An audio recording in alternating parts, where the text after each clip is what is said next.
కేసీఆర్ జాబితా నుండి 20 మంది అవుట్. తెలంగాణలో వ్యూహాత్మకంగా ముందస్తు ఎన్నికలకు వెళ్తున్న కేసీఆర్ అసెంబ్లీని రద్దు చేసిన గంటలోనే ఏకంగా 105 మంది అభ్యర్థులను ప్రకటించి ఒక్కసారిగా అందరికీ షాక్ ఇచ్చారు. అయితే కేసీఆర్ ప్రకటించిన 105 మందిలో ఓ 20 మందిని మారుస్తారన్నట్టు ప్రచారం మొదలైంది. కొందరు బహిరంగంగానే ఈ అభ్యర్థులపై తిరుగుబాటు చేస్తున్నారు. దానికి తోడు ఇప్పుడు ప్రకటించిన వారిలో చాలా మందిపై ప్రజల్లో వ్యతిరేకత కూడా ఉంది.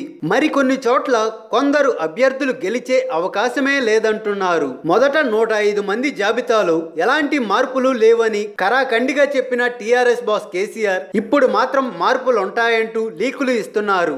ఇప్పుడున్న 105 మందిలో 20 మంది పేర్లు మార్చే అవకాశం ఉందని విశ్వసనీయ వర్గాల సమాచారం. ఇక వివరాల్లోకి వెళ్తే ఆదిలాబాద్ లో చెన్నూరు టికెట్ ఇచ్చిన బాల్కా సుమన్ పై ప్రజల్లోనూ కార్యకర్తల్లోనూ వ్యతిరేకత ఉంది. అక్కడ ఓదేలుకు టికెట్ ఇవ్వాలని ఇటీవల జరిగిన పరిణామాలలో ఓ కార్యకర్త ఆత్మహత్య చేసుకున్న విషయం తెలిసిందే. చివరి నిమిషంలోనైనా ఓదేలుకే టికెట్ ఇస్తారు అని ఇక్కడ బలంగా ప్రచారం జరుగుతోంది. ఇక ఉప్పల్లో సుభాష్ రెడ్డికి టికెట్ ఇచ్చారు. అయితే అక్కడ కార్యకర్తల్లోనూ ఆయనపై వ్యతిరేకత ఉంది. ఇక్కడ నుండి ప్రస్తుత హైదరాబాద్ మేజర్ బొంతు రామ్మోహన్ కి టికెట్ ఇచ్చే అవకాశాలు పుష్కలంగా ఉన్నాయి. బొంతు రామ్మోహన్ కి మంత్రి కేటీఆర్ ఆశీస్సులు పుష్కలంగా ఉన్నాయి. ఇక జూబ్లీహిల్స్ లో మాగంటి గోపీనాథ్ కి టికెట్ ఇచ్చారు. ఈయనకి కూడా కేటీఆర్ ఆశీస్సులు పుష్కలంగా ఉన్నాయి.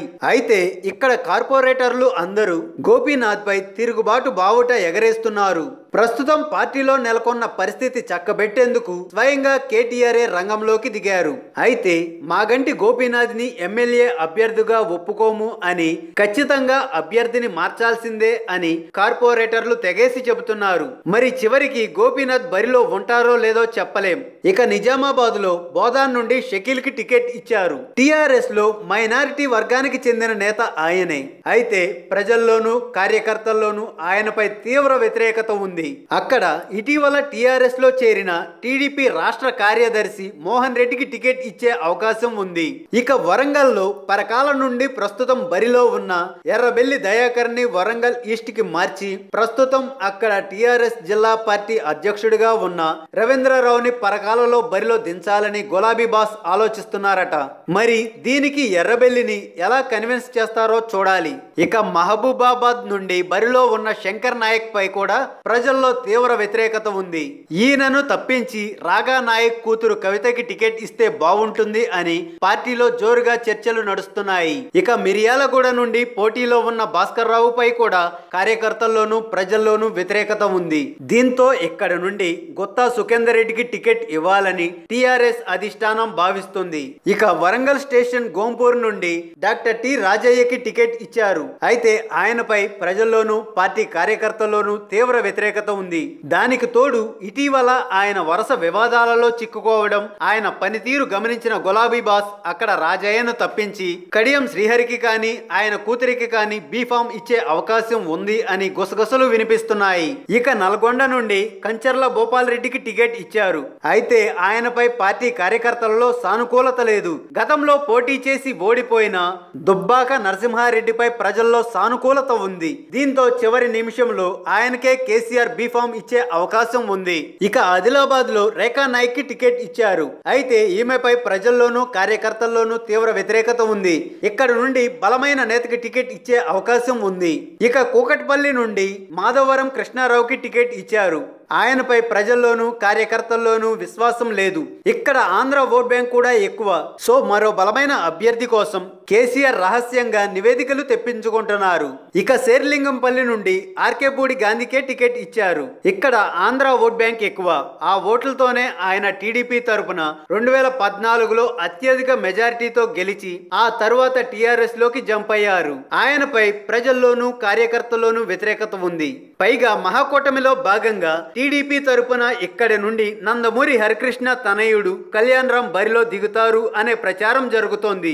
దీంతో కేసీఆర్ కూడా గాంధీపై పునరాలోచనలు పడ్డట్టు సమాచారం. ఇక ఆదిలాబాద్ మదోలు నుండి టీఆర్ఎస్ తరపున బరిలో ఉన్న విఠల్ రెడ్డిని మార్చాలని ఏకంగా 5 మండలాలలోని కార్యకర్తలు ఆందోళనలు చేస్తున్నారు. ప్రజల్లో కూడా ఆయనపై వ్యతిరేకత ఉంది. దీంతో ఇక్కడ నుండి మాజీ కేంద్ర మంత్రి, ఢిల్లీలో తెలంగాణ రాష్ట్ర ప్రత్యేక ప్రతినిధిగా ఉన్న వేణు వేణుగోపాల్చారికి బీఫామ్ ఇచ్చే అవకాశం ఉంది. ఇక ఖమ్మం జిల్లా కొత్తగూడెం నుండి బరిలో ఉన్న జలగాం వెంకట్రావుపై కూడా ప్రజల్లోనూ కార్యకర్తల్లోనూ తీవ్ర వ్యతిరేకత ఉంది. దీంతో ఇక్కడ కొత్త అభ్యర్థి కోసం గులాబీ బాస్ అన్వేషణ సాగిస్తున్నారు. ఇక మంచిర్యాల నుండి బరిలో ఉన్న దివాకర్ రావుపై కూడా ప్రజల్లోనూ వ్యతిరేకత ఉంది. దీంతో అక్కడ కూడా కొత్త అభ్యర్థి కోసం వెతుకుతున్నారు. ఇక జయశంకర్ భూపాలపల్లి జిల్లా ములుగు నుండి చందూలాల్ పై అసమ్మతి తీవ్రంగా ఉంది. ఈయనను మార్చాల్సిందే అని అతిపెద్ద ఎత్తున కార్యకర్తలు ఎంపీ వినోద్ దృష్టికి తీసుకెళ్లారు. దీంతో కేసీఆర్ కూడా ఆలోచనలో పడ్డారట. ఇంకో 4 జిల్లాలలోనూ అభ్యర్థులపై ప్రజల్లోనూ కార్యకర్తల్లోనూ తీవ్ర వ్యతిరేకత వ్యక్తమవుతుంది అని కేసీఆర్ దృష్టికి వచ్చింది. ఇలా తను ప్రకటించిన 105 మందిలో దాదాపు 20 మందిపై రాష్ట్ర వ్యాప్తంగా పలు ప్రాంతాలలో టీఆర్ఎస్ పై అసమ్మతి సెగలు రేగుతున్న నేపథ్యంలో ప్రకటించిన ప్రతి అభ్యర్థుల మీద సీఎం కేసీఆర్ నిఘా పెట్టారు. ఇంటెలిజెన్స్ తో పాటు ప్రైవేట్ ఏజెన్సీలు అన్ని వివరాలు రాబడుతున్నాయి. అంతేకాకుండా తనను కలిసిన వారికి కేసీఆర్ కూడా ప్రతి అభ్యర్థి మీద నిఘా ఉందన్న విషయం కూడా స్పష్టం చేస్తున్నారట. ఆ రిపోర్ట్లు అన్ని ఎప్పటికప్పుడు తెప్పించుకుంటున్న కేసీఆర్ చివరి నిమిషంలో బీఫామ్ నిరాకరిస్తే వారికి మరో పార్టీలోకి వెళ్లే అవకాశం ఉండదు. చూశారుగా, కేసీఆర్ ఆశపెట్టి అభ్యర్థులను ప్రకటించి లాస్ట్ మినిట్ లో గులాబీ బాస్ హ్యాండ్ ఇస్తున్నారన్నమాట. హాయ్ ఫ్రెండ్స్, మా టుడే టుమారో యూట్యూబ్ ఛానల్ చూస్తున్నందుకు చాలా థ్యాంక్స్. మరిన్ని లేటెస్ట్ వీడియోస్ కోసం వెంటనే సబ్స్క్రైబ్ చేయండి. అలాగే ఈ బెల్ ని కూడా రింగ్ చేసేయండి. మా నోటిఫికేషన్స్ అన్ని మీ మొబైల్లో వస్తాయి. అలాగే మా వీడియోస్ మీకు నచ్చితే లైక్ చేయండి, షేర్ చేయండి, నచ్చకపోతే కామెంట్ చేయండి.